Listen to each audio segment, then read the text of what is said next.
سوال یہ پوچھا گیا ہے کہ خدا نے ہمیں کیوں پیدا کیا اور ہمارا امتحان وہ کیوں لینا چاہتا ہے؟ تو اس کا جواب یہ ہے کہ اصل میں کسی بھی صفت اور اس کے اظہار کے درمیان تعلق کو نہ سمجھنے کی وجہ سے انسان کو غلط فہمی لگتی ہے۔ انسان سمجھ نہیں پاتا کہ کوئی صفت اگر کسی کے اندر پائی جائے تو اس کا اظہار کیسے ہو، اور دوسری بات یہ بھی ہے کہ کسی صفت کے پائے جانے اور اس کے اظہار کے درمیان کیوں کا سوال یہ irrelevant ہوتا ہے، اس کا تعلق اس کے ساتھ نہیں ہوتا، یعنی یہ کوئی عقل مندی والا سوال نہیں ہے۔ مثال کے طور پر ایک شخص سننے والا ہے، وہ سامع ہے، تو وہ اس کے اندر یہ صفت پائی جا رہی، جب اس کو استعمال کرے گا تو ہم سمجھیں گے کہ وہ کیسے سامع ہے، وہ کیسے سن سکتا ہے۔ یا ایک شخص باصر ہے، دیکھنے والا ہے، تو جب وہ اس دیکھنے کا اظہار کرے گا تو ہمیں پتہ چلے گا کہ واقعی وہ باصر یا بصیر ہے، وہ دیکھنے والا ہے۔ تو اسی طرح اللہ رب العزت کی ایک صفت ہے خالق ہونا، تو جب تک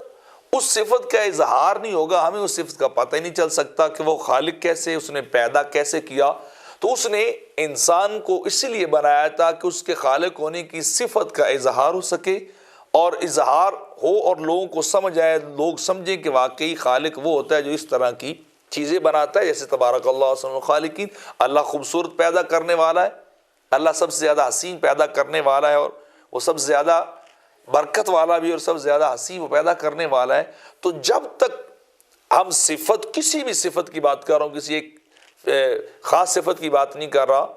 اس صفت اور اس کے اظہار میں یہ کیوں کا سوال کبھی نہیں آتا، بلکہ وہ صفت کا اظہار ہوگا تو صفت کو سمجھا جائے گا، ورنہ ہمیں وہ صفت سمجھ ہی نہیں آئے گی۔ یہ تو ایسے ہی سوال ہے کہ جیسے ایک معلم ہو، ایک ٹیچر ہو، اور لوگ اسے کہیں کہ یہ ٹیچر ہے تو یہ پڑھاتا کیوں ہے،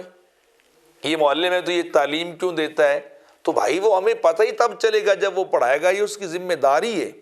یہ اس کی رسپانسبلٹی ہے کہ وہ اپنی ڈیوٹی کو پے کرے، یا اپنے اس وصف کو ظاہر میں لائے اور لوگوں کو پتہ چلے کہ واقعی اس وجہ سے ہم اسے یہ کہہ رہے ہیں۔ دوسرا سوال یہ ہے کہ انسان کا خدا امتحان کیوں لینا چاہتا ہے؟ اللہ رب العزت نے بھی قرآن مجید کے اندر جا بجا فرمایا کہ اللہ تمہارا امتحان لینا چاہتا ہے، خلق الموت والحیات لیبلوکم ایکم احسن عملا۔ اللہ نے موت اور حیات کس لیے پیدا کیا کہ وہ دیکھنا چاہتا ہے، آزمانا چاہتا ہے کون ہے جو نیک عمل کرتا ہے۔ تو اللہ کی ایک صفت عادل ہونا بھی ہے، منصف ہونا بھی ہے۔ تو اگر اللہ رب العزت یہ چیزیں نہ بناتا اور یوم قیامت جا کے اچھوں اور بروں اور صاحبان ایمان اور ان کے مقابلے میں کفار نہ ماننے والوں کے درمیان اگر وہ عدل و انصاف نہ کرے تو اللہ کا عادل ہونا ہمیں کہاں سے پتہ چلے گا، اللہ کا منصف ہونا ہمیں کہاں سے پتہ چلے گا؟ تو یہ وصف بھی اللہ رب العزت کی وہی وصف ہے کہ جب اس کا اظہار ہوگا تو انسانوں کو درست طریقے سے پتہ چلے گا۔ ورنہ آپ دیکھتے ہیں دنیا کے اندر کتنا ظلم ہوتا ہے، بڑے لوگ ظلم کرتے ہیں، قتل کرتے ہیں، ڈاکے ڈالتے ہیں، دوسرے لوگوں کے ساتھ زیادتیاں کرتے ہیں، اور انہیں زندگی کے اندر بعض کا تو ان کے اعمال کی سزا نہیں ملتی، تو کیا ان کے درمیان کون انصاف کے ساتھ فیصلہ کرے گا؟ تو اللہ ہی عدل و انصاف کو قائم کرے گا۔ تو اس لیے اللہ نے یہ انسانوں کو پیدا کیا اور پھر ان کے امتحان کی بات کی، اور پھر اپنی صفت عدل کا اظہار وہ یوم قیامت کرے گا تاکہ کسی کے اوپر ظلم اور زیادتی نہ ہو۔ بعض اوقات یوں ہوتا ہے کہ کچھ سوالات وہ ہوتے ہیں جو کسی بھی عنوان سے ریلیٹڈ نہیں ہوتے، کسی بھی عنوان سے متعلق وہ نہیں ہوتے، اور حالانکہ اگر اس کے مقابلے میں ایک عنوان یا ایک چیز کے مقابلے میں ہم اسی سوال کو دوسری چیز یا دوسرے عنوان کے متعلق کر کے دیکھیں تو ہمیں بات سمجھ آتی ہے۔ مثال کے طور پر اگر کمرے کے اندر آپ اپنی کوئی پینسل وغیرہ رکھ کے چلے جاتے ہیں، روم کے اندر رکھ کے چلے جاتے ہیں، باہر جاتے ہیں، واپس آتے ہیں اور آپ کو وہ پینسل چلتی ہوئی سیڑھیوں کے اوپر ملتی ہے یا کسی اور جگہ ملتی ہے، تو یقیناً انسان کے ذہن کے اندر سوال پیدا ہوگا کہ یہ پینسل یہاں سے وہاں کیسے چلی گئی، کیونکہ یہ اس کے اندر چلنے کی، اس کے اندر حرکت کرنے کی وصف پائی نہیں جاتی۔ لیکن اگر آپ کمرے کے اندر اپنے دوست کو چھوڑ کے جاتے ہیں، باہر جاتے ہیں، اور جب واپس آتے ہیں تو وہ دوست آپ کا اپنے کمرے سے نکل کر باہر آ چکا ہوتا ہے، تو آپ کے ذہن میں کبھی سوال نہیں پیدا ہوتا کہ یہ بندہ باہر کیسے آ گیا۔ بھائی وہ آ سکتا ہے، وہ چل سکتا ہے، متحرک بالارادہ اپنی مرضی سے موومنٹ کر سکتا ہے۔